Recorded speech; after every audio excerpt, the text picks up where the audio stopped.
নমস্কাৰ আজি আমি যাম আমাৰ বৰপেটা জিলা সৰভোগত অৱস্থিত মহাপুৰুষ শ্ৰী শ্ৰী গৰখীয়া গোসাঁই থান তো বেছি পলম নকৰি যাত্ৰালৈ আগমন কৰোঁ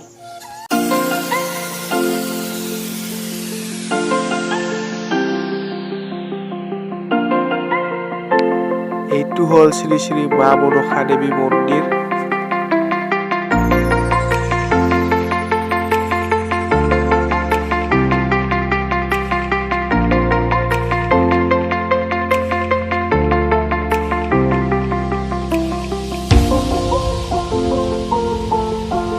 আহি আমি পালোঁ গৌৰীয়ামত মন্দিৰ পাৰ হ'লোঁ এতিয়া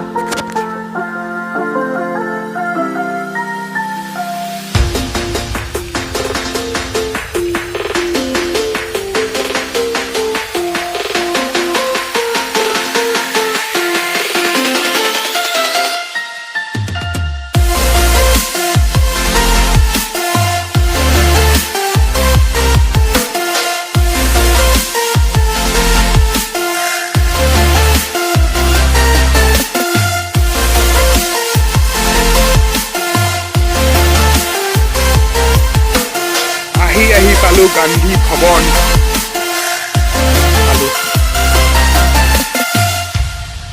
আৰু এইফালে এইখন JRP হাই ছেকেণ্ডাৰী স্কুল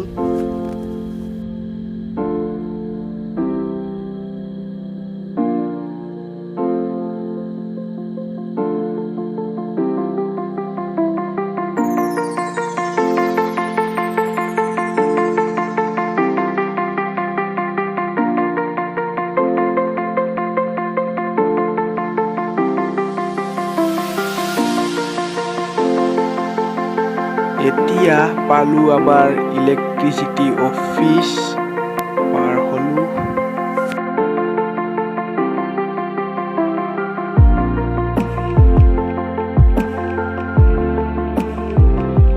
আৰু এইপিনে হ'ল এইখন গৰখীয়া গোসাঁই প্ৰথম গেটখন পাৰ হলো এতিয়া বেছি দূৰ নাই আৰু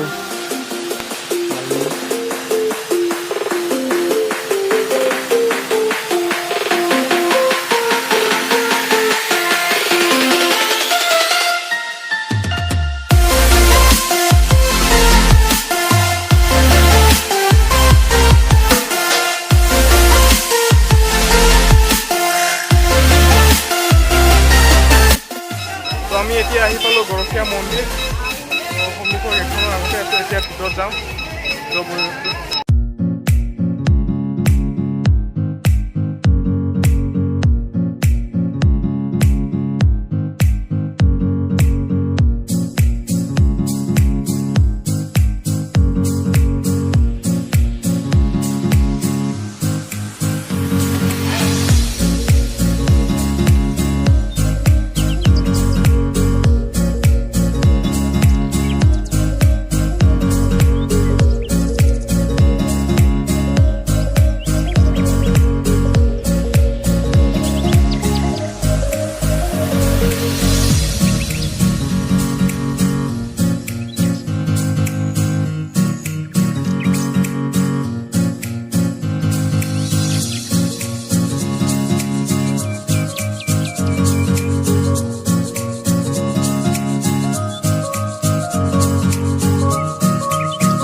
গৰখীয়া মন্দিৰৰ বিষয়ে ক'বলৈ হ'লে এইটো আমি 500 বছৰ পিছলৈ যাব লাগিব সেই সময়ত ৰজা নৰনাৰায়ণৰ ৰাজত্ব চলিছিল আৰু ইয়াত জনবসতিও খুব কম আছিল মাত্ৰ 12 ঘৰ মানুহে বসবাস কৰিছিল তেওঁলোকৰ নাম মেধি ওজা এনেকৈ আছে আৰু সেই সময়ত কি হ'ল যেতিয়া ল'ৰাবেকে পাল ধৰি গৰুবিলাক চৰাইছিল এদিন সেই পালৰে গাই এজনী জাৰণিত সোমাই যায়, নাইকিয়া হয়, বিচাৰি থাকিবলগীয়া হয়। এনেকৈ গৰখীয়াবিলাকে চব লৈ থাকে। এদিন ক'ত যায় গাইজনী দেখিলে যে নিৰ্দিষ্ট জেগাত নিজ অহাৰৰ পৰা তাতে দুৰ্দান কৰি আছে। তেতিয়া তাৰ তথ্য বিচাৰি ল'ৰাবিলাকে খান্দি চালে, দেখে যে তাত এটা বিগ্ৰহ মূৰ্তি মানে ঠিক লাখুটিৰ নিচিনা এটা বস্তু তাত দেখা পালে আৰু সেই কথাখিনি গঞা ৰাইজক জনালে। তাৰপিছত সকলোৱে লগ লাগি এদিন সেই গঞা ৰাইজে কি কৰিলে, সেই বিগ্ৰহটো তাত স্থাপন কৰিলে। গৰখীয়া ল'ৰাবিলাকে আৱিষ্কাৰ কৰাৰ কাৰণে গৰখীয়া গোসাঁই থান হ'ল। লগতে শ্ৰীকৃষ্ণই গৰু চৰাইছিল কাৰণে গৰখীয়া নামটো ৰখা হ'ল। তাতেই কিছুদিন পূজা অৰ্চনা চলি কালক্ৰমত সেই মন্দিৰৰ কাৰণে ইয়াত ভূমিদান পোৱা হ'ল আৰু এই ভূমিদান পোৱাৰ কাৰণে তাৰ পৰা স্থানান্তৰ কৰি ইয়াত স্থাপনা কৰা হ'ল। তেনেকৈ আজি চলি আহিছে। ইয়াৰ আগত যেতিয়া জনবসতি বেছি হ'ল তেতিয়া কি হ'ল, কমিটি গঠন হ'ল। কমিটি এনেকৈ বছৰে বছৰটা পৰ্ব পালন কৰাৰ কাৰণে সিদ্ধান্ত কৰিল। আউসী, একাদশী, মৰা পূৰ্ণিমা ইত্যাদি বাৰত ৰাজহুৱা প্ৰসংগবিলাক হয় আৰু লগতে পূজাৰীৰ দ্বাৰা 3টা প্ৰসংগ হয়। উষা প্ৰসংগ হয়, দুপৰীয়া প্ৰসংগ হয় আৰু সন্ধ্যা প্ৰসংগ হয়, যাক জাগৰণ বুলি কোৱা হয়। আৰু এনেকৈ চলি আহি আছে আজিলৈ। এইখিনিয়ে থুলমূল হিচাপে মই সাৰাংশখিনি কৰোঁ আৰু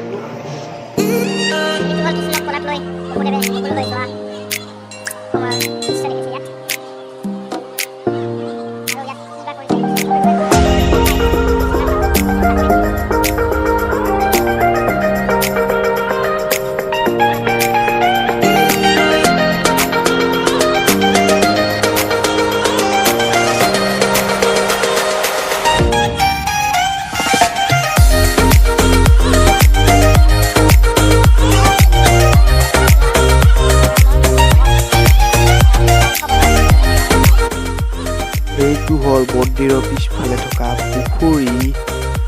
পুখুৰীত মাছ ভাল দলঙেৰে।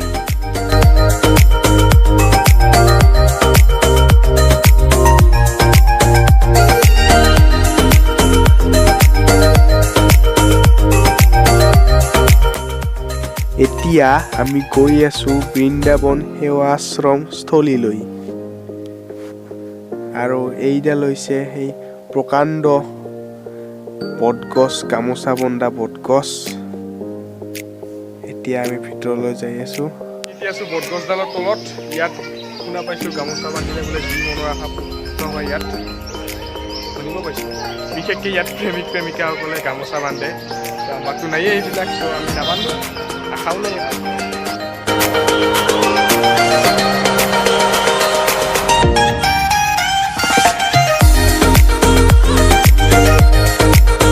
মোটামুটিভাৱে আমি গোটেইখিনি জেগা ঘূৰিলোঁ আৰু অলপ আছে কিবা কিবি। ইয়াত আমাৰ বোলে কিবা ক'ব অলপ। এতিয়া মই এডাল ঠেকা লৈ আছোঁ। আমাৰ মই দি আছোঁ মুখতে দি আছোঁ। তো আপোনালোকেও আহি ইয়াত বান্ধিব পাৰে হাতত ঠেকা। এইডালে মোৰ সুৰক্ষা কৰিব বোলে। ভাল বস্তু আপুনিয়ে ক'ব। এইখিনিয়ে এইবাৰ যাব ওলাইছোঁ ঘৰত। আজি একো খাই অহা নাই, ভোক লাগিছে। অলপ আগত দোকান আছে কেইখনমান, তাতে যাই অলপ ডাবত উৰাম। এইখিনিয়ে যাওঁ এইবাৰ ঘৰত। পেট পূজা হ'ল, এইবাৰ যাওঁ ঘৰত ফাইনেলি।